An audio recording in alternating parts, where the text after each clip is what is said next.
Welcome. Well, you're at home with Jim and Joy, and you are an important part of our EWTN family. And we're so delighted that you've welcomed us into your home. We would love to hear from you, so send us an email with a question or a comment to jimandjoy@ewtn.com. And today we will have on our show Margaret Walsh, who is the founder of Secret Garden Educational Pathways. You could go to her website. Maybe you've heard something on the show on Wednesday and you think, you know what, I've had my children home. I've been educating them now because of the COVID-19, and maybe you as a parent have seen some difficulties that maybe your children have in their learning.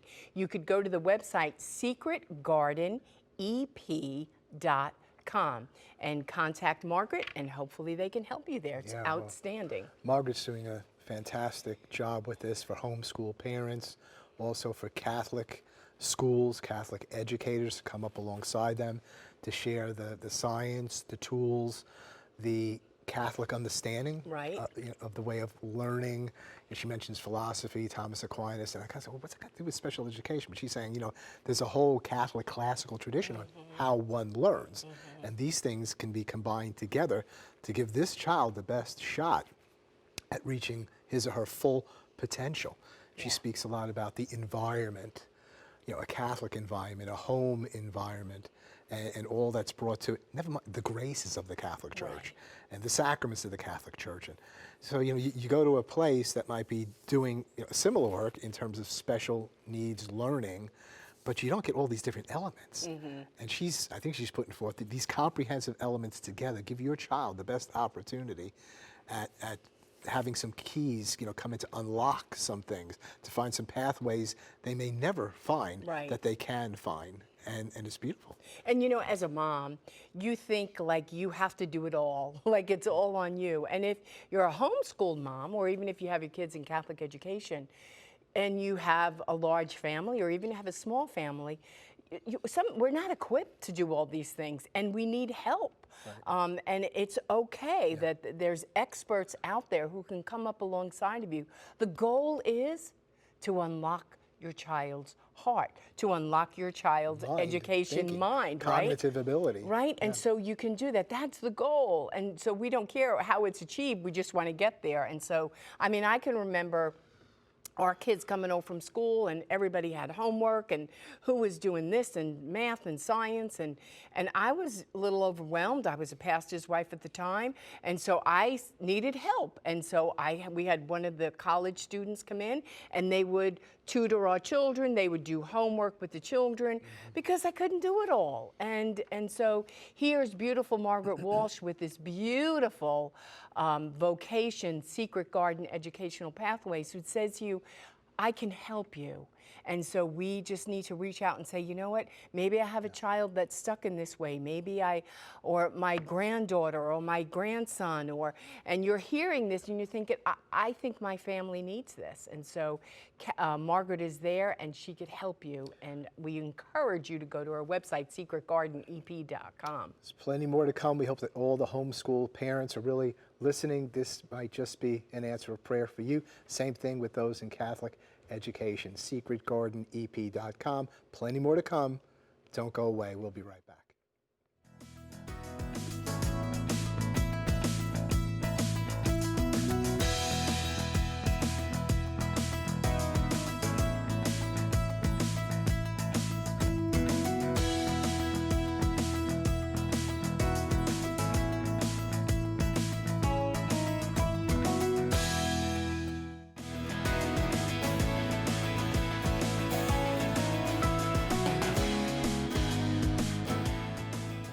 Welcome back. Well, you are at home with Jim and Joy, and today we bring to you Margaret Walsh again, who is the founder of Secret Garden Educational Pathways. You could go to her website, secretgardenep.com. Now, Margaret, what we would like for you to tell our family, so maybe moms, schools need to identify some of the struggles that the students are having. So why don't you name some of them and elaborate on them so they could say, maybe that's an area I need to get connected with. Sure thing. I'd love to do that. So there are, when you have a student who's diagnosed, there are different labels that are used to describe their diagnosis. So I'll go through those and I'll go through a few of the symptoms that families might see in case they have a student who struggles with learning, but they're not sure what the diagnosis would be if they haven't received one yet. So some of the easy diagnosis names are dyslexia, dysgraphia, dyscalculia, ADHD symptoms. Autism spectrum is a broad range of learning difficulties. So we have worked with students who have had autism before, but each of those students is very, very individual. So it depends on what the families are seeing.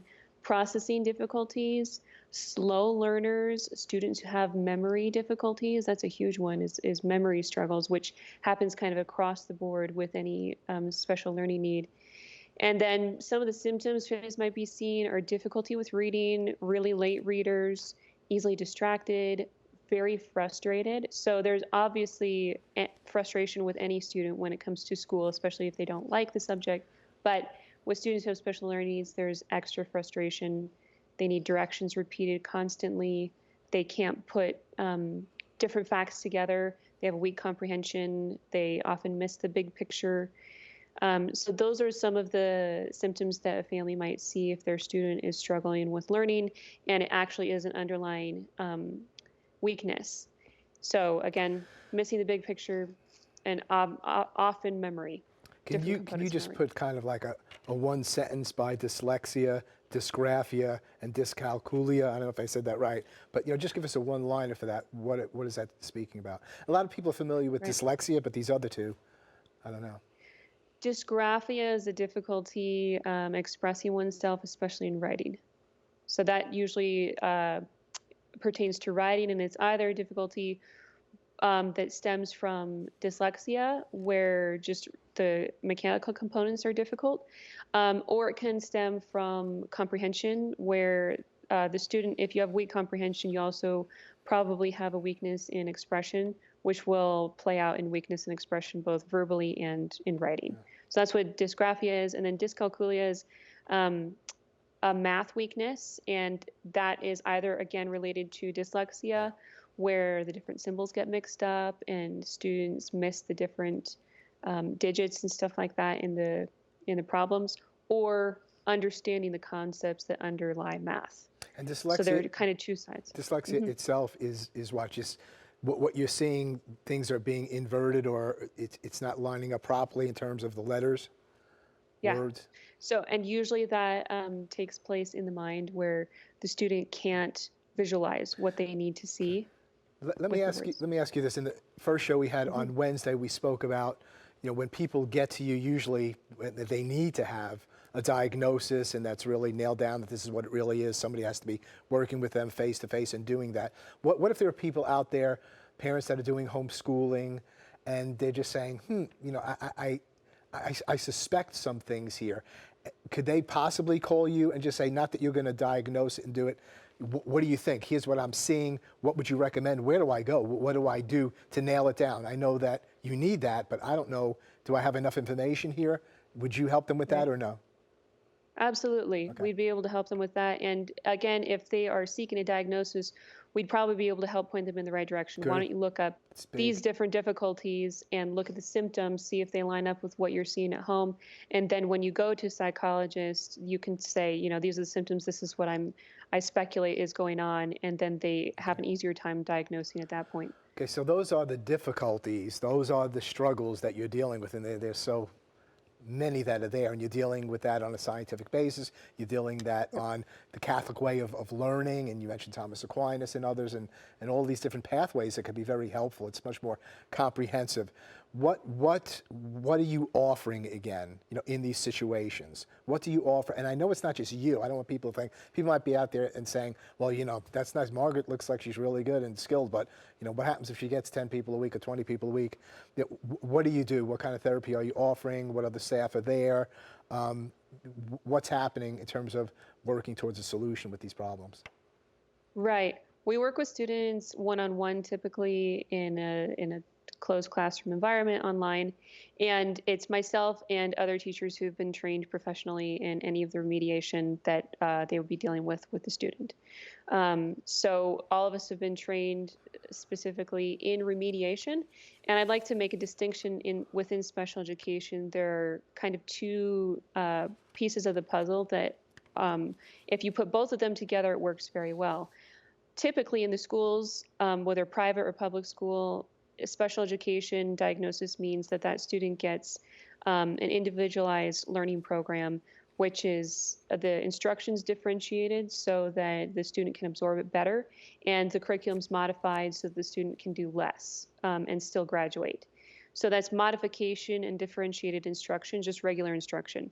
What we're doing is remediation, which is helping strengthen the processing pathways that the student may or may not be using well so that they can actually achieve more. Instead of looking at the student saying, well, you have this diagnosis, Right. this is how we're going to teach you how to live with it.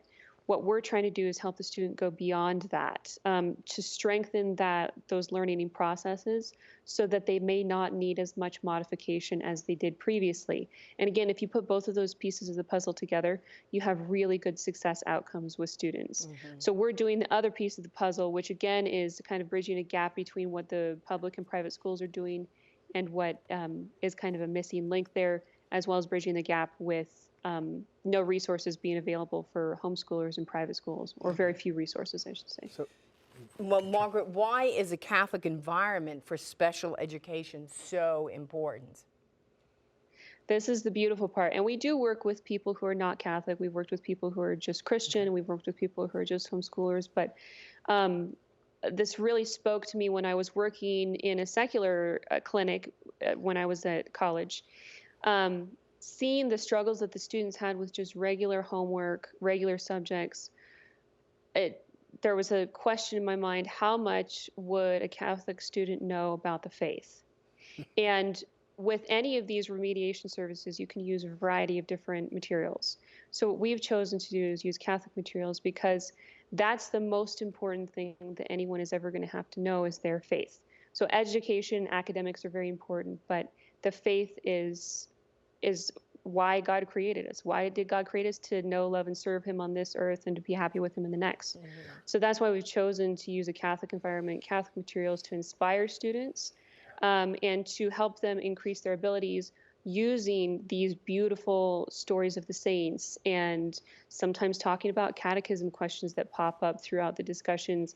It's amazing seeing these students not only grow academically and be able to tackle their regular schoolwork, but also explore different ideas that they may not have done before.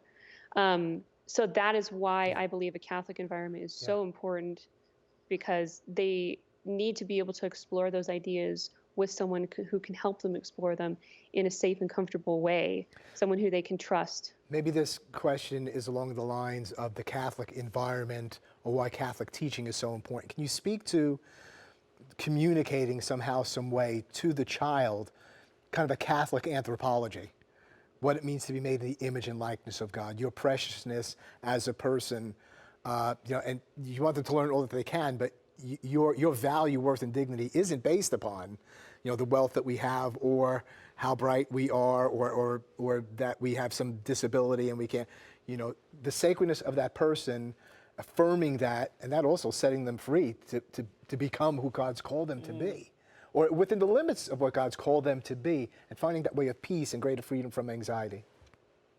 Right.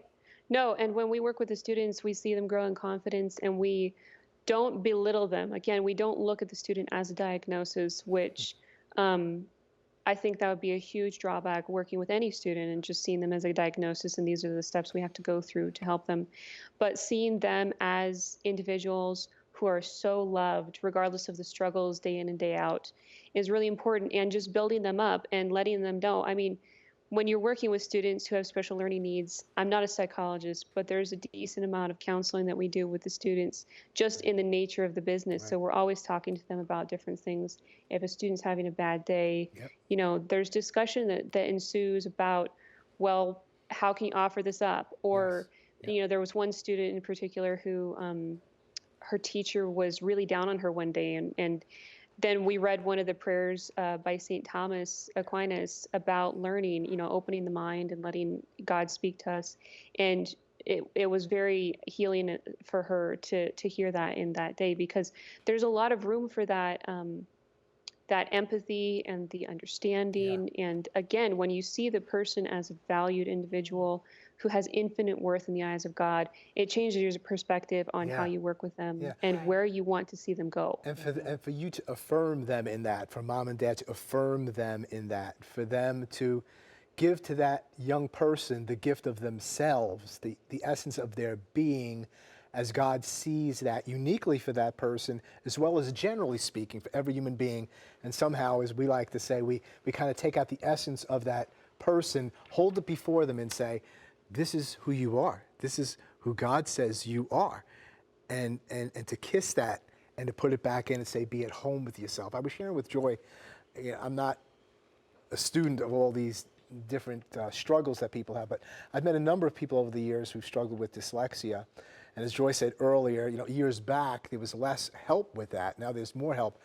But I tell you what, these people, a number of them, not all of them, I could tell they were so hurt emotionally and had really struggled with their own identity. And so this thing with, it's scientific and trying to unlock ways of learning, cognitive ways of thinking, but it's also, as you said, it's pastoral, it's emotional. You're not a psychiatrist, a psychologist, but the church goes a long way in the teaching of the church. But we've got to address that somehow, some way, that, your difference doesn't mean that you're less. Right. And that we all have special needs and conditions. Yours happen to be these 2 or 3 things here. We're working with this, and you're going to be all that you can be in this.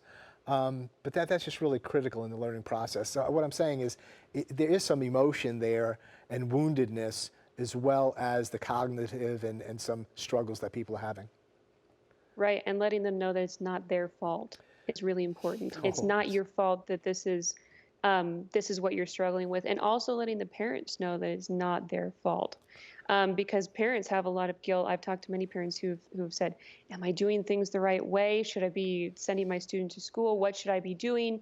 And again, this is something that God has given this family and the student as a gift in a sense. And learning to see it again from a Catholic perspective is really important, because there's so much that you can offer up from any of this, and so much joy that you can still find within the individual person. And yes, they have struggles, but they also have beautiful qualities within them that God has blessed them with. He hasn't blessed someone else with them. He's blessed them with that. Right. And again, it's not their fault, which you have to reinforce that. You're surrounding them with a lot in the environment and different fields and endeavors, and bringing that in. Tell us about beauty. Is it important to be surrounded by beauty? What does that mean? Beautiful things, truth, beauty, goodness, and where does beauty fit in?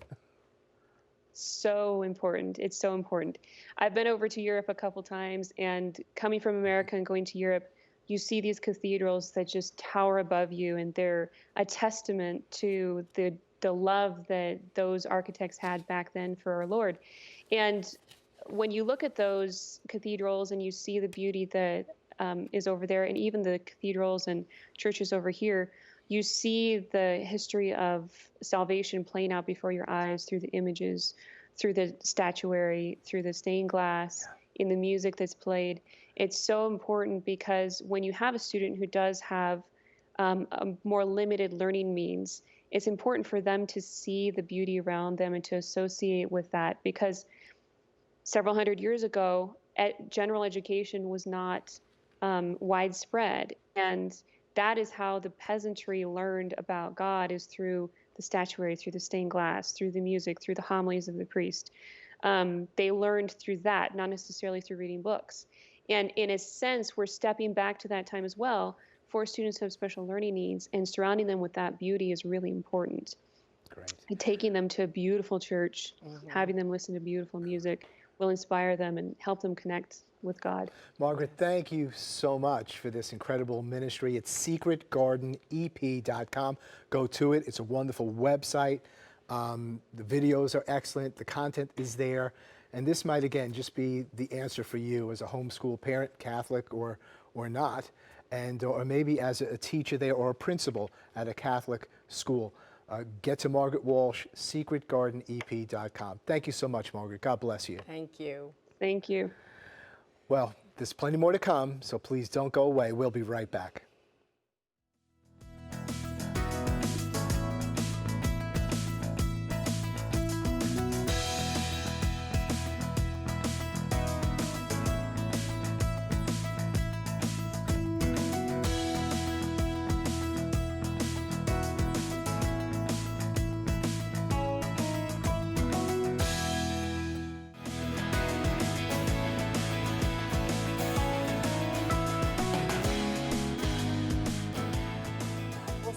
Time together as a family is very important, but it can be difficult too. Greg and Lisa Popchak have some hints on how to arrange some family time together.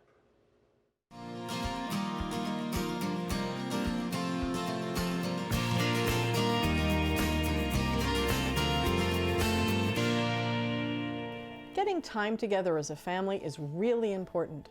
But it's not often easy to pull off, especially when your kids are different ages and have different interests. Parents often tell us it's impossible to find something everyone likes. Anytime we try to have family time, we just end up fighting. Well, of course, we know a lot of families with kids of different ages and different interests who actually have a great time together. What's their secret? They understand that family time is about intimacy, not about the activity. Families who enjoy consistent family time understand that the activity they choose is really just an excuse to be in the same place with each other, so they can talk about things that are important to them, make each other laugh, create memories, show each other that they care. These families will often let each other take turns choosing a favorite activity, and it's not always something that everybody equally likes, or actually likes at all, but they make a point of being good sports and showing that it's possible to have a blast doing anything when you're with the people you love. Even teenagers can have a great time playing Candyland with their kid brothers and sisters if they're allowed to be a little silly with it. Oh no, not Gloppy, no! And little ones like being given a chance to act grown up by going to a nice meal or helping with a project, if they're helped to understand what's going on and given ways they can actively contribute to the process. Encouraging your kids to not just put up with each other's interests, but actively participate to the best of their ability is a spiritual exercise. It encourages your family to grow in generosity, increases your ability to feel cared for by one another, and expands your sense of togetherness. So don't worry about finding the right activity for family time. Instead, practice seeing whatever you do together as an opportunity to create shared experiences that help you get each other's inside jokes, understand each other's point of reference, and show each other you really care about each other. To discover more ways you can get more out of family time, check out Parenting with Grace, the Catholic Parent's Guide to Raising Almost Perfect Kids.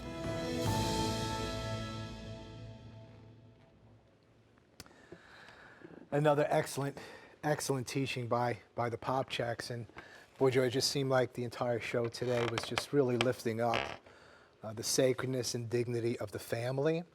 And Margaret Walsh was just absolutely fantastic with secretgardenep.com.